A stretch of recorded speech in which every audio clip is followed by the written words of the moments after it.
Olá, estamos começando a nossa live de hoje. Agradeço a todos vocês que me acompanham, já são, muito obrigado, 500 mil inscritos no meu canal, o blog do Vila, Marco Antônio Vila, e faço sempre aquele convite, ou seja, se você gosta do meu canal, gosta do conteúdo do canal, indica um amigo, blog do Vila, Marco Antônio Vila, fala para ativar aquele sininho que é das notificações, colocar like no que gostaram e usar como vocês usam, sempre fazem um debate muito legal na página lá dos comentários, tá? E lembro que na plataforma www.cursosdovila.com.br lá encontrarão o segundo curso oferecido, que é a história política das constituições brasileiras, das 7 constituições, vista do ponto de vista da história, analisando o contexto histórico, se foi constituinte ou foi outorgada, quais foram os grandes debates e sempre a relação com a cidadania, com as liberdades democráticas, fazendo um estudo histórico daquele momento onde foi produzida aquela Carta Constitucional. E lembro das nossas entrevistas, né? As 2 últimas postadas foram do Dr. Luiz Henrique Mandetta, ex-ministro da Saúde, né? Uma entrevista muito legal, discutindo inclusive essa questão do coronavírus, evidente, que é o foco central da entrevista, e com o Dr. Raul Jugman, que é a questão das Forças Armadas e da segurança pública. Muito interessante também. Assista, que eu tenho certeza que vocês vão gostar. E depois temos um conjunto de brilhantes entrevistas, passando por economia, as questões do mundo jurídico, pela política, por relações exteriores. É muito legal o acervo, tenho certeza. Assistam, vocês vão gostar. Bem, a questão que se coloca agora, hoje no noticiário, acompanhando, mas o que fica mais presente, tem uma série de notícias que eu queria comentar, é a questão do extremismo político, esse pesadelo que o Brasil está passando. E parece que a gente não acorda, né? Parece ser um pesadelo daqueles. Quando parece que a gente vai acordar, o pesadelo continua, né? Mas tem algumas questões que, antes de entrar no foco, no extremismo político, que eu queria conversar com vocês, né? É a questão do que representa algumas ações do bolsonarismo no campo da economia, porque ainda o que dá certo sustentáculo a esse governo é o tal mercado, porque dizem que o mercado, que eu não sei quem é, não sei se é o Walter Mercado, né? Se é o Mercado, célebre arquiteto lá do Passeio de la Reforma, lá no México, né? E lembrar o caso da sua filha Antonieta, né? A célebre Antonieta Mercado, tal, que tem até um filme do Carlos Saura, eu não sei o que é, mas tem um tal mercado que diz que ainda acredita no governo. Bem, eles devem acreditar em tudo, né? Mas acredita até no Coelhinho de Páscoa, no Papai Noel, claro que com objetivos econômicos. Bem, o tal mercado desenhou agora que agora a coisa vai.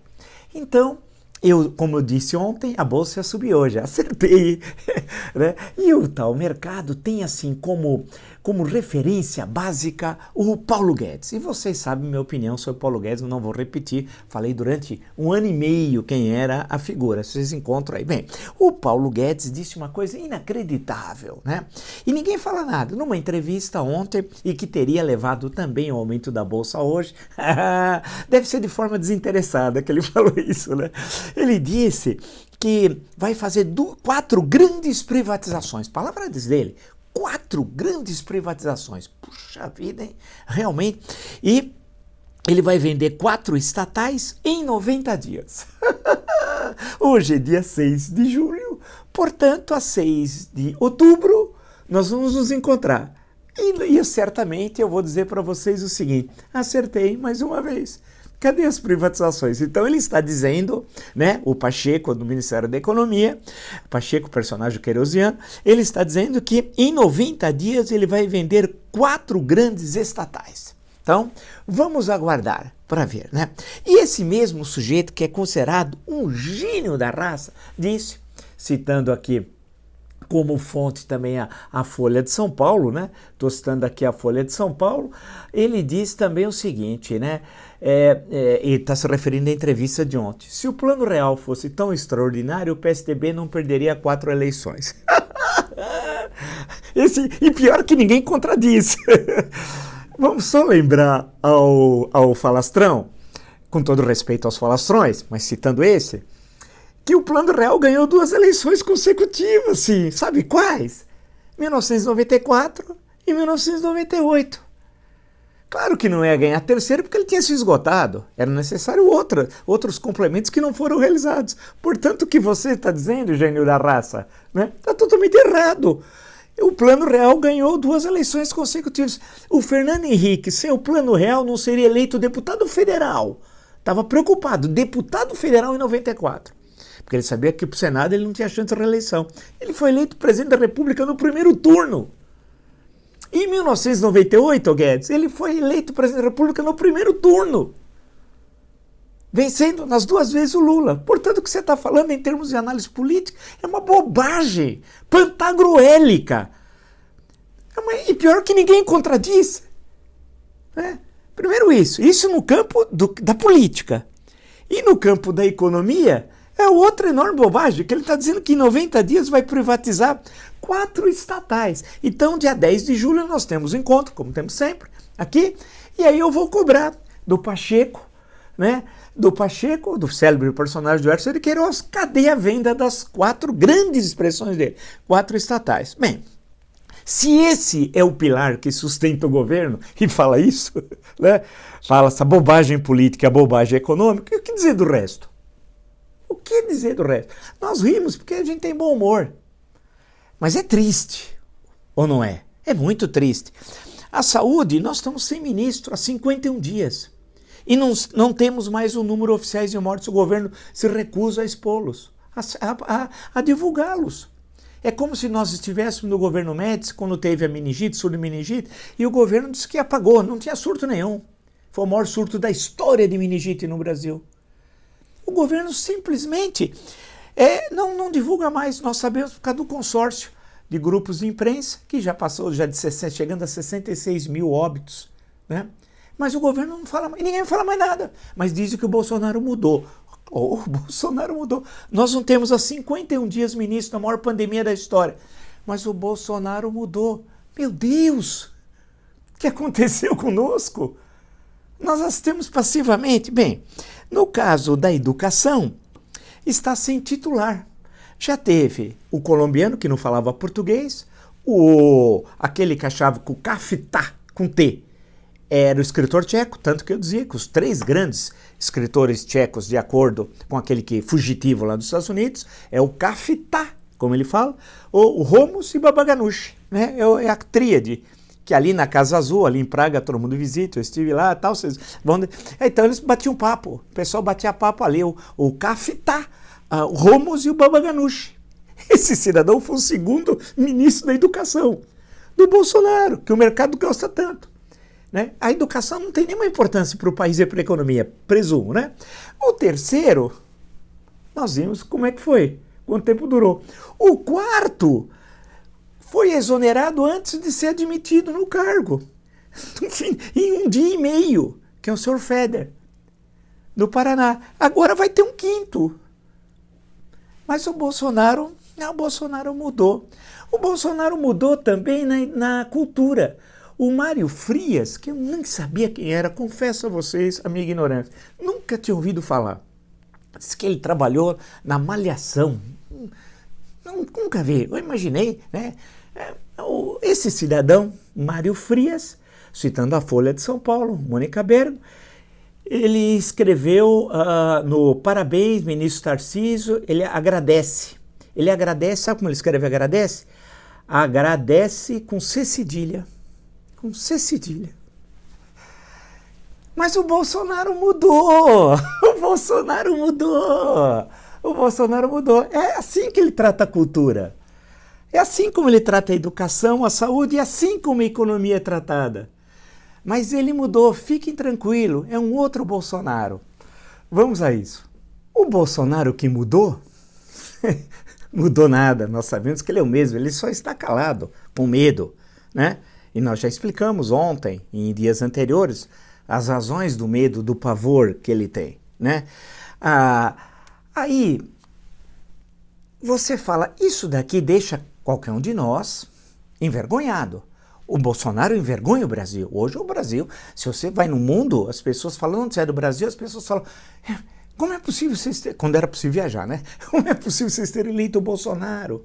O Bolsonaro, quer dizer, o mundo inteiro tem vergonha do Bolsonaro, como um indivíduo, como ser humano. E nós, brasileiros, passamos uma vergonha danada, não é verdade? Mas tem gente que acha que ele é uma maravilha.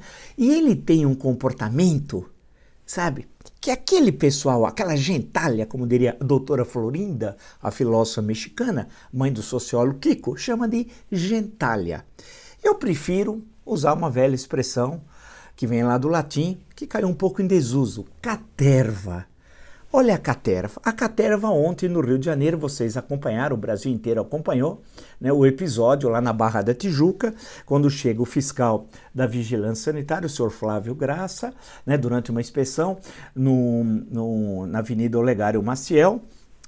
Olegário Maciel foi governador interventor de Minas Gerais, né, na Barra da Tijuca, na zona oeste do Rio. E aí chegou lá e falou que ele não podia estar lá e veio a cidadã, a esposa do indivíduo, né? E dizia assim, não, ele não é cidadão, porque ele chamou de cidadão, que é a forma, inclusive, da Revolução Francesa. Nasceu com a Revolução Francesa, que o Bolsonaro também não tem a mínima ideia do que seja. Muito menos um bolsonarista de raiz, porque bolsonarista de raiz é inculto. E produz a eles próprios, a todo momento, ódios à ignorância. Eles gostam de ser incultos. São gente ignorante, gente medíocre, gente fracassada. Olha o exemplo que eu sempre disse, olha como reforça. Esse cidadão chegou e virou um escândalo, tem os vídeos, né? O cidadão começou a filmar para criar um constrangimento ao fiscal, né? E falou, cadê sua trena? Eu quero saber como é que você mediu as pessoas. Por fim, o fiscal, ao chamar o homem de cidadão, estou citando o Globo, a mulher proferiu as seguintes palavras, abre aspas, esse é o exemplo do bolsonarismo de raiz, medíocre, ignorante, né? Gente no fundo má, né? Do bolsonarismo de raiz, não é só aqueles que votaram no Bolsonaro em outubro de 2018, que é outra história. Estou falando do bolsonarismo de raiz. É esse. Cidadão não. Olha como ela falou. Engenheiro civil, formado e melhor que você. Bem, primeiro não entendeu o tratamento de cidadão. Deveria ficar satisfeito, que é um tratamento que nasceu com a Revolução Francesa, né?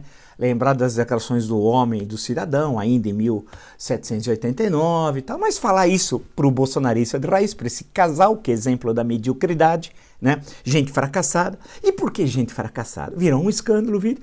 Essa senhora foi demitida da empresa onde trabalhava e o Jornal Globo fez aquilo que o bom jornalismo deve fazer, checar quem é esse engenheiro civil de 43 anos. Foram ver, ele recebeu auxílio emergencial. Ele aproveitou para passar a mão em R$600, meu, seu, nosso. Sim, deu entrada e recebeu auxílio emergencial de R$600 disponibilizado pelo governo federal para pessoas desempregadas e que perderam o emprego por conta da pandemia. Então ele aproveitou para passar a mão. Esse aqui é o típico bolsonarista de raiz. Tem ódio da cultura, da educação, das liberdades, da ciência e tecnologia, do mundo moderno, das contradições do mundo moderno, mas não perde a oportunidade de passar a mão, de levar o seu.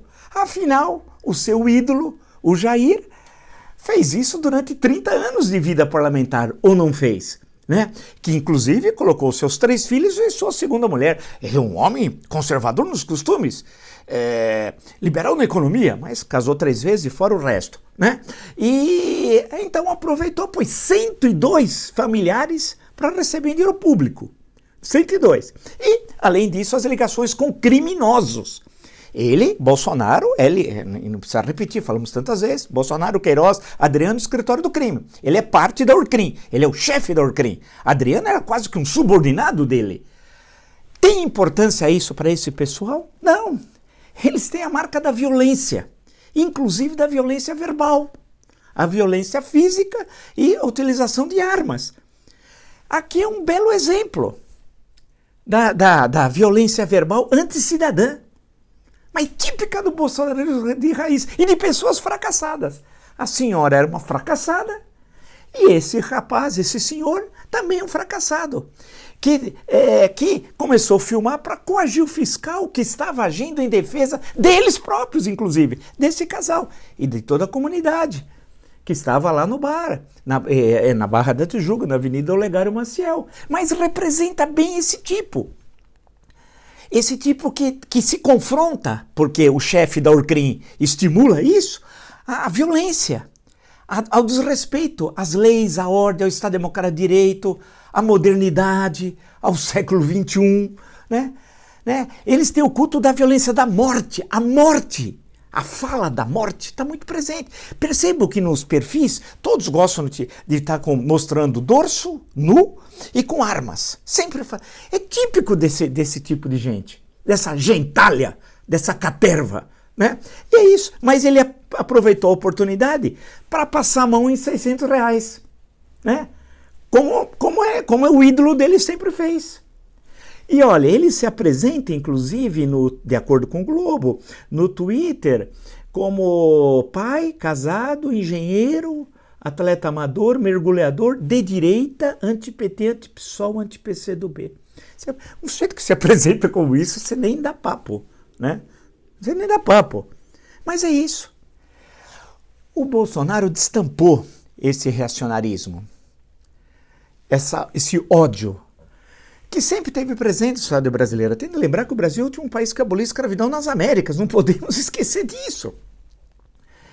Não foi só uma mácula, uma nódoa na nossa história, foi uma presença, uma permanência na história. E é isso que é importante a gente sempre destacar. Isso esteve presente na República Velha, esteve presente no primeiro governo Vargas, no momento da redemocratização, esteve presente na violência do Estado, nas relações sociais, esteve presente, está presente na nossa literatura. Veja lá em Machado de Assis os vários momentos que isso está presente. Um dia podemos até fazer, veja lá no Lima Barreto como isso esteve presente, para pegar aquele momento final do Império e os primeiros anos da República, como isso sempre teve presente, esse tipo de comportamento aqui.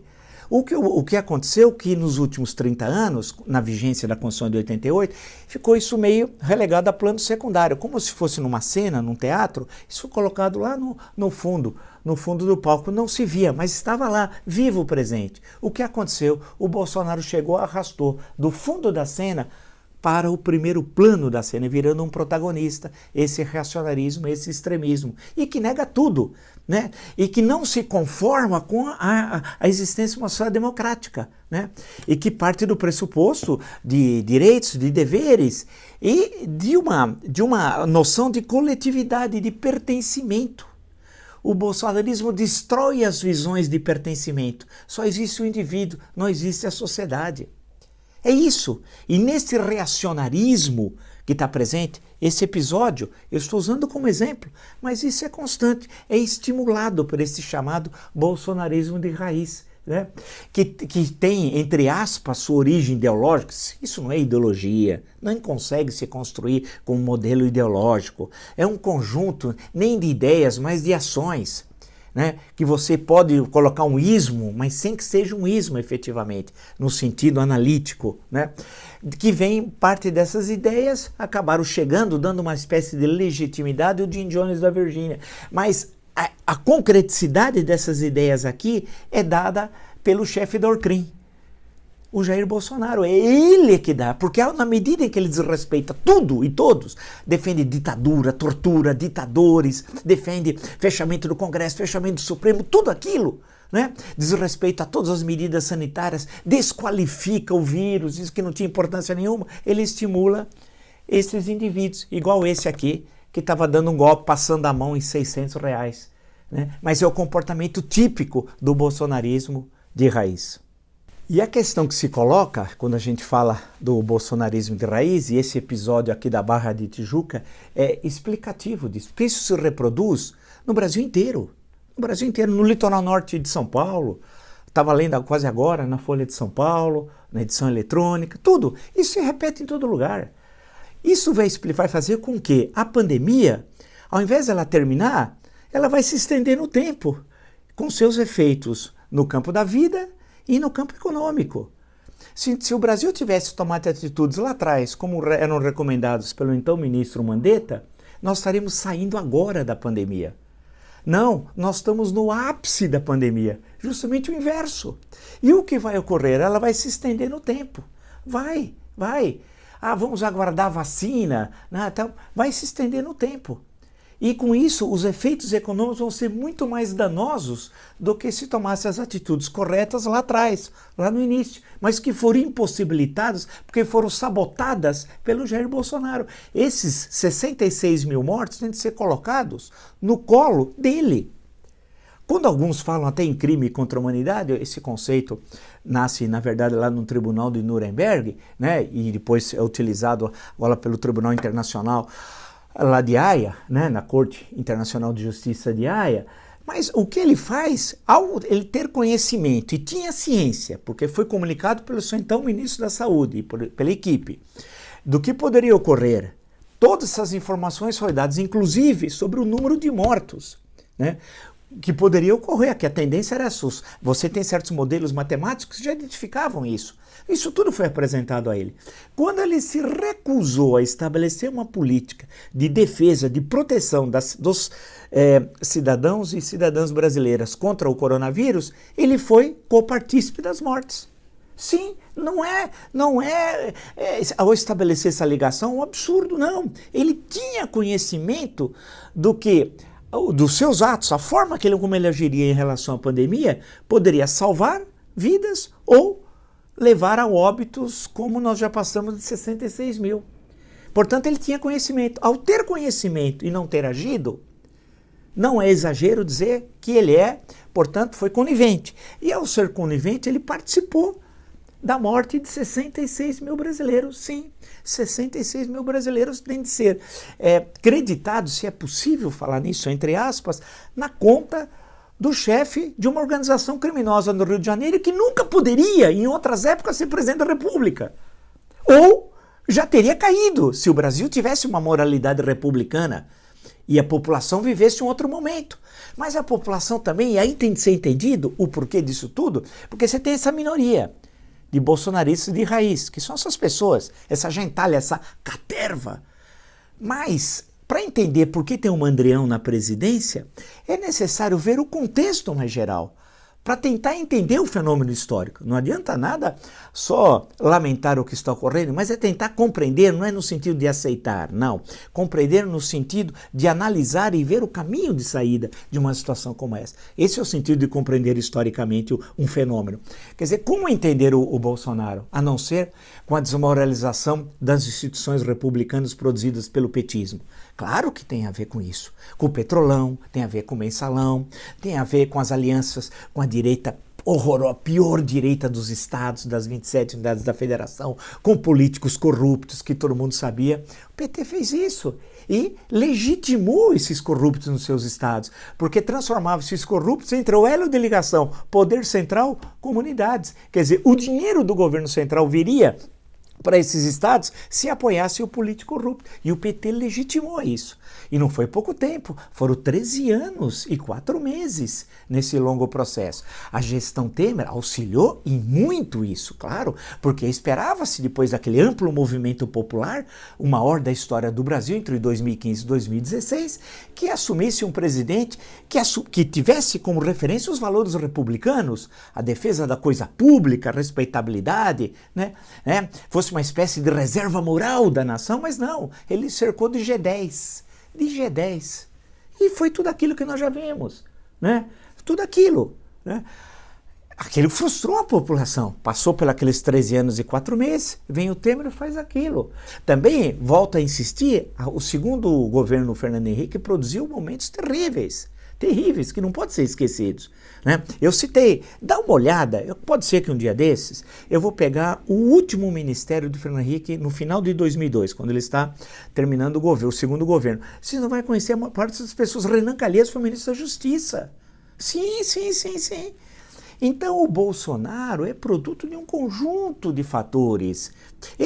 O que ele falava era de conhecimento de todos. A defesa da tortura, das ditaduras, da violência, o ódio que ele tem à Constituição de 1988, a defesa do AI-5, ele nem sabe o que é o AI-5, mas ele repete, é um sujeito, a gente sabe, sujeito limitado, fracassado, é um homem fracassado. Como um bom bolsonarista de raiz, ele é um fracassado, né, na sua vida profissional. É um mau soldado, como disse Ernesto Geisel dele, é um mau soldado.